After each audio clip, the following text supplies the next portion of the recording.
ಒಳಗಡೆ ಹೋಗಿದ್ರು ಅಂತ ಹೇಳಿದ್ರೆ ಅದು ಅತಿಕ್ರಮಣಕಾರರು ಅಂತ ಹೇಳಿ ನಾಳೆ ನಮಗೆ ಸಮಸ್ಯೆ ಆಗಬಹುದು ಅನ್ನುವಂಥದ್ದು. ಅದಕ್ಕೆ ನಾನು ಈಗಾಗಲೇ ಇಲಾಖೆ ಒಂದು ತೀರ್ಮಾನ ಮಾಡಿದೆ. ಯಾರು ಮೊದಲಿನಿಂದಲೂ ಅಲ್ಲಿ ವಾಸ ಮಾಡ್ತಾ ಇದ್ದಾರೆ, ಬೇಸಾಯ ಮಾಡ್ತಾ ಇದ್ದಾರೆ, ಅಂತವರಿಗೆ ಯಾವುದೇ ರೀತಿಯಲ್ಲಿ ಒತ್ತುವರಿ ಮಾಡಬಾರದು ಅನ್ನುವಂಥದ್ದು ಸೂಚನೆಯನ್ನು ನಾವು ಕೊಟ್ಟಿದ್ದೇವೆ.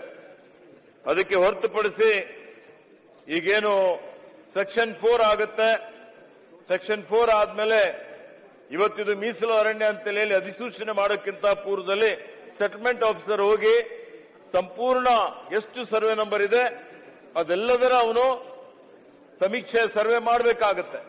ಅದರಲ್ಲಿ ಏನಾದ್ರೂ ದೇವಾಲಯ ಬಂದ್ರೆ, ಅದರಲ್ಲಿ ಸ್ಮಶಾನ ಬಂದ್ರೆ, ಅದರಲ್ಲಿ ಯಾರಾದ್ರೂ ಬಡವರು ಮನೆ ಕಟ್ಕೊಂಡು ಮೊದಲಿನಿಂದಲೂ ಅಲ್ಲಿ ವಾಸ ಮಾಡ್ತಾ ಇದ್ದಾರೆ ಅಂತವನು ಹೊರತುಪಡಿಸಿ ಮೀಸಲು ಅರಣ್ಯ ಅಂತ ಮಾಡಬೇಕು ಅನ್ನುವಂಥದ್ದು ಇದೆ.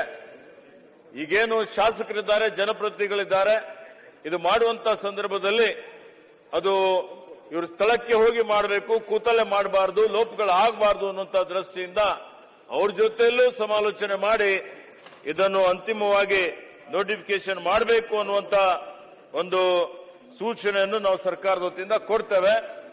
ಮತ್ತೆ ಇದಕ್ಕೆ ಶಾಶ್ವತ ಪರಿಹಾರ ಈಗಾಗಲೇ ಹೇಳಿದ್ದೇನೆ. ಜಂಟಿ ಮೋಜಣಿ ಮಾಡುವಂಥದ್ದು ಅರಣ್ಯ ಇಲಾಖೆ ಮತ್ತು ಕಂದಾಯ ಇಲಾಖೆ ವತಿಯಿಂದ ಎಲ್ಲೆಲ್ಲಿ ಆದ್ಯತೆ ಮೇರೆಗೆ ಇಂಥ ಪ್ರಕರಣಗಳು ಎಲ್ಲೆಲ್ಲಿ ನಮ್ಮ ಗಮನಕ್ಕೆ ಬರ್ತವೆ, ಸಮಸ್ಯೆಗಳಿದ್ದಾವೆ, ಜನಪ್ರತಿನಿಧಿಗಳು ಯಾರೇ ಇದ್ರೂ ಸರ್ಕಾರದ ಗಮನಕ್ಕೆ ತಂದ್ರೆ, ಇಲಾಖೆ ಗಮನಕ್ಕೆ ತಂದ್ರೆ ಅದನ್ನು ತ್ವರಿತಗತಿಯಲ್ಲಿ ಜಂಟಿ ಮೋಜಣಿ ಮಾಡಿ ಗಡಿ ಗುರುತಿಸುವಂತದ್ದು, ಅದಕ್ಕೆ ಶಾಶ್ವತ ಪರಿಹಾರ ಕಂಡುಕೊಳ್ಳುವಂತಹ ರೀತಿಯಲ್ಲಿ ತೀರ್ಮಾನ ಮಾಡುವಂತದಕ್ಕೆ ನಾವು ಮಾಡ್ತೀವಿ ಅನ್ನುವಂತ ಮಾತನ್ನು ಭರವಸೆಯನ್ನು ಕೊಡ್ತಾನೆ.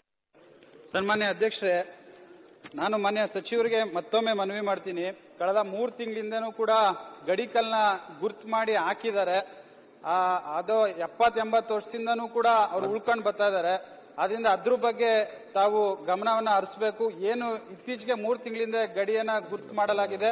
ಸುಮಾರು 600 ಎಕರೆ ಪ್ರದೇಶದಲ್ಲಿ ಇರ್ತಕ್ಕಂಥ ರೈತರು ಭೂಮಿಯನ್ನ ಗಡಿಯನ್ನ ಗುರ್ತು ಮಾಡಿದರೆ ಅದರಿಂದ ತಮಗೆ ನಾನು ಮನವಿ ಮಾಡ್ತೀನಿ. ಅದನ್ನ ತೀವ್ರವಾಗಿ ತಾವು ಕ್ರಮ ವಹಿಸಬೇಕು ಅಂತ ಮನವಿ ಮಾಡ್ತೀನಿ ಅಧ್ಯಕ್ಷರೇ. ಶಿವಣ್ಣ ಮಾನ್ಯ ಅಧ್ಯಕ್ಷರೇ, ಚುಕ್ಕೆ ಗುರುತಿನ ಸಂಖ್ಯೆ 1911 ಪ್ರಶ್ನೆಯನ್ನ ಮಾನ್ಯ ಉನ್ನತ ಶಿಕ್ಷಣ ಸಚಿವರನ್ನ ಕೇಳಲಿಕ್ಕೆ ಬಯಸ್ತೇನೆ. ಸನ್ಮಾನ್ಯ ಅಧ್ಯಕ್ಷರೇ, ಉತ್ತರವನ್ನ ಒದಗಿಸಲಾಗಿದೆ. ಮಾನ್ಯ ಅಧ್ಯಕ್ಷರೇ, ಉತ್ತರವನ್ನ ಒದಗಿಸಿದ್ದಾರೆ. ಅವರೇ ಹೇಳಿರೋ ರೀತಿಯಲ್ಲಿ ಆನೇಕಲ್ ತಾಲೂಕು ಸುತ್ತಮುತ್ತ ಸರ್ಕಾರಿ ಮತ್ತು ಅನುದಾನಿತ ಪಾಲಿಟೆಕ್ನಿಕ್ಗಳ ವಿವರವನ್ನು ಕೊಟ್ಟಿದ್ದಾರೆ. ಅವರೇ ಹೇಳಿರೋ ರೀತಿಯಲ್ಲಿ ನಮ್ಮ SJ ಪಾಲಿಟೆಕ್ನಿಕ್ ಬೆಂಗಳೂರು 35 ಕಿಲೋಮೀಟರ್ ದೂರದಲ್ಲಿದೆ. ಮತ್ತೆ SJ part time polytechnic 35 kilometre ದೂರದಲ್ಲಿದೆ. ಮತ್ತೆ ಸರ್ಕಾರಿ ಮುದ್ರಣ ತಂತ್ರಜ್ಞಾನ ಸಂಸ್ಥೆ ಅರಮನೆ ರಸ್ತೆ ಅದು 35 ಕಿಲೋಮೀಟರ್ ದೂರದಲ್ಲಿದೆ. ಮಹಿಳಾ ಪಾಲಿಟೆಕ್ನಿಕ್ 35 ಕಿಲೋಮೀಟರ್ ದೂರದಲ್ಲಿದೆ. ಈ ರೀತಿಯಾಗಿ 35-40 ಕಿಲೋಮೀಟರ್ ದೂರ ಇರೋದ್ರಿಂದ ಅದರಲ್ಲೂ ಕೂಡ ನಮ್ಮ ಭಾಗ ಗಡಿ ಭಾಗ ಅಲ್ಲಿ ಸುಮಾರು ನಮಗೆ 7 ಲಕ್ಷ ಪಾಪ್ಯುಲೇಷನ್ ಇವತ್ತು ನಮ್ಮ ಕ್ಷೇತ್ರದಲ್ಲಿದೆ. ಮತ್ತೆ ಬೆಂಗಳೂರಿಂದ 40 ಕಿಲೋಮೀಟರ್ ದೂರ ಇದೆ. ಮತ್ತೆ ಇಂಡಸ್ಟ್ರಿಯಲ್ ಏರಿಯಾಗಳು Jigani industrial area, Attibele industrial area, ಮತ್ತೆ Veerasandra industrial area, Hebbagodi industrial area, Bommasandra industrial area, ಈ ರೀತಿಯಾಗಿ ನಮ್ಗೆ ಇಂಡಸ್ಟ್ರಿಯಲ್ ಏರಿಯಾ ಇದೆ. ಆದರೆ ನಮ್ಮ ಲೋಕಲ್ ಅಲ್ಲಿ ಸುಮಾರು ನಮ್ಮ ಹೈಸ್ಕೂಲಲ್ಲಿ ಪಾಸ್ ಆಗಿರುವಂತಹ ವಿದ್ಯಾರ್ಥಿಗಳಿಗೆ ಮತ್ತೆ PUC ಪಾಸ್ ಆಗಿರ್ತಕ್ಕಂಥ ವಿದ್ಯಾರ್ಥಿಗಳಿಗೆ ಅಲ್ಲಿ ಹತ್ರದಲ್ಲಿ ಒಂದು ಪಾಲಿಟೆಕ್ನಿಕ್ ಕಾಲೇಜ್ ಇಲ್ಲದೆ ಇರೋದ್ರಿಂದ ಅಲ್ಲಿ ಲೋಕಲ್ ಅಲ್ಲಿ ನಾವು ಕೆಲಸಗಳಿಗೆ ಸೇರ್ಲಿಕ್ಕೆ ಕಷ್ಟ ಆಗ್ತಾ ಇದೆ.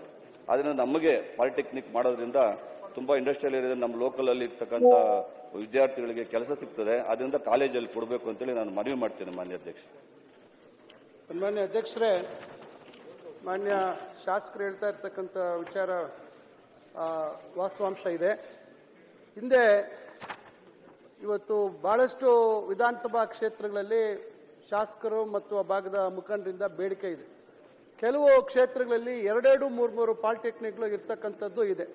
ಅದರಿಂದ ಈಗ ಸಮಗ್ರವಾಗಿ ಎಲ್ಲೆಲ್ಲಿ ಅವಶ್ಯಕತೆ ಇದೆ, ಈ ರೀತಿ ಬಹಳಷ್ಟು ದೂರದಲ್ಲಿ ಇರ್ತಕ್ಕಂಥದ್ರ ಬಗ್ಗೆ ಒಂದು ವರದಿಯನ್ನ ತರಿಸ್ಕೋಬೇಕು ಅಂತಕ್ಕಂಥದ್ದು ತೀರ್ಮಾನ ಮಾಡಿದ್ದೀವಿ.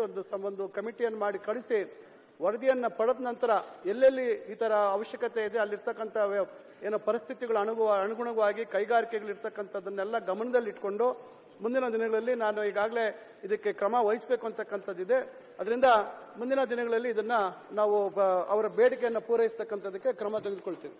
ಪಾಲಿಟೆಕ್ನಿಕ್ಸ್ ಏನಿದಾವೆ ಮಾನ್ಯ ಅಧ್ಯಕ್ಷರೇ, ಬೇರೆ ಬೇರೆ ಕಡೆಗೆ ವಿದ್ಯಾರ್ಥಿಗಳಿರ್ತಕ್ಕಂಥ ಪಾಲಿಟೆಕ್ನಿಕ್ ಇದ್ದಾವೆ, ಅವನ್ನ ಟ್ರಾನ್ಸ್ಫರ್ ಮಾಡಿ ನಮಗೆ ಕೊಟ್ಟರೆ ಅನುಕೂಲ ಆಗ್ತದೆ ಮಾನ್ಯ ಅಧ್ಯಕ್ಷರೇ. ಅದನ್ನ ಮಾನ್ಯ ಸಚಿವರು ಕ್ರಮ ತಗೊಂಡ್ರೆ ತುಂಬಾ ಒಳ್ಳೇದಾಗ್ತದೆ. ಭರಮಗೌಡ ಆಲಗೌಡಕ್ಕಾಗಿ ಸನ್ಮಾನ್ಯ ಅಧ್ಯಕ್ಷರೇ, ಕೆಜೆ ಜಾರ್ಜ್ ಮಿನಿಸ್ಟರ್ ಅವರು. ಸನ್ಮಾನ್ಯ ಅಧ್ಯಕ್ಷರೇ, 2273ನೇ